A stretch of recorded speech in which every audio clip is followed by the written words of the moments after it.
n'amakuru y'amavuga ku bitangazamakuru byinshi nuko Evariste Ndayishimiye aganiriye na BBC akayibwira ko kuba M23 ikomeza gufata ibice byinshi ibyo bitamubazwa cyangwa bibazwe Uburundi. Perezida w'u Burundi Evariste Ndayishimiye yatangaje ko kuba abarwanyi b'umutwe witwaje intwaro M23 bakomeje gufata ibice byo mu burengerazuba bwa Repubulika ya Demokarasi ya Kongo bitabazwa igisirikare cy'igihugu cyiwe, hashingiwe ku masezerano yashyizeho umukono muri Kanama mu 2023. Uburundi bwohereje mu ntara ya Kivu y'Amajyaruguru ingabo zirenga 10,000 zo gufasha RDC kurwanya M23 yasatiraga imijyi ya Sake na Goma. Abarwanyi ba M23 bakomeje gufata ibice byo muri Kivu y'Amajyaruguru, na nyuma yaho ingabo z'u Burundi zinjiye muri iyi ntambara ndetse bazirukanye muri iyi ntara yose muri Mutarama 2025. Gufata umujyi wa Minova muri Kivu y'Amajyepfo byatumye M23 itagorwa cyane no gufata umujyi wa Goma na Sake, kuko ingabo z'u Burundi zo zari zamaze guhunga uyu mutwe usigara uhanganye n'ingabo za RDC na FDLR na Wazalendo, abacancuro b'Abanyaburayi n'ingabo z'umuryango wa Afurika y'Amajyepfo SADC. Ubwo Goma yafatwaga, ingabo z'u Burundi n'iza RDC zari zavuye muri Kivu y'Amajyaruguru zarahiriye kurinda umujyi wa Bukavu n'ahandi mu nkengero zawo, ariko nabwo M23 yazisanzeyo ifata ibi bice muri Gashyantare 2025. Kuva mu 2023 kugeza muri Gashyantare 2025 Uburundi bwari bumaze kohereza abasirikare barenga 10,000 mu burasirazuba bwa RDC. Bamwe bafashwe miri, abandi baricwa, abandi barahunga.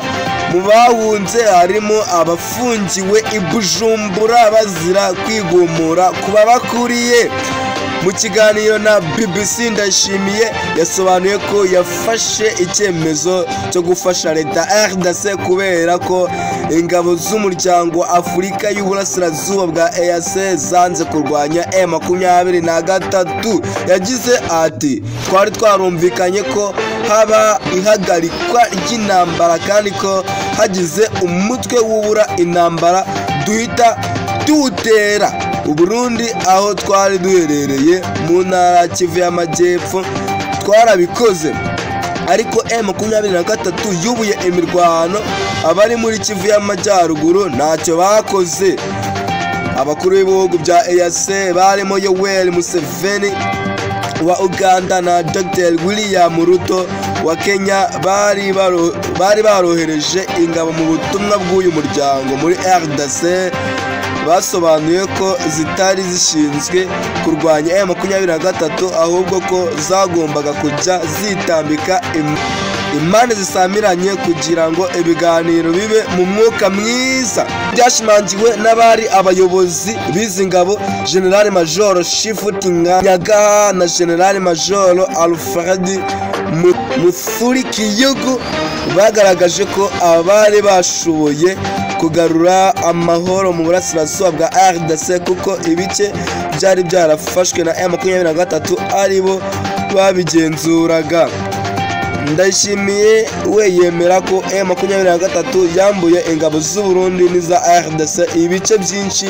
Yasobanuye ko mu masezerano y'ubufatanye ibihugu byombi byagiranye bumvikanye ko Abanyekongo aribo bagomba kugira uruhare runini muri iyi ntambara.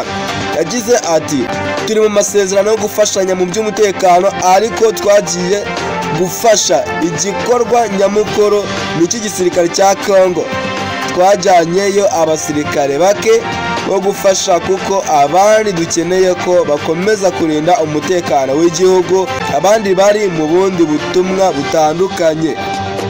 Perezida w'u Burundi yasobanuye ko kubw'iyi mpamvu Uburundi budakwiye kubazwa impamvu abarwanyi ba M23 bakomeza gufata ibindi bice. Ati rero kuba M23 ikomeza kwigarurira utundi duce ntibyabazwa twebwe.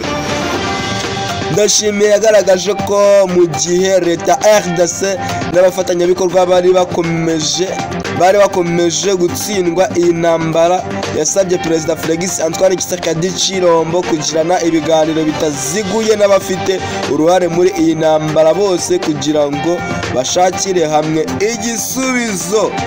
Ubwo RDC n'u Burundi byagiranaga amasezerano y'ubufatanye mu bya gisirikare, Ndayishimiye yishyuwe miliyoni 2 z'amadolari y'Amerika.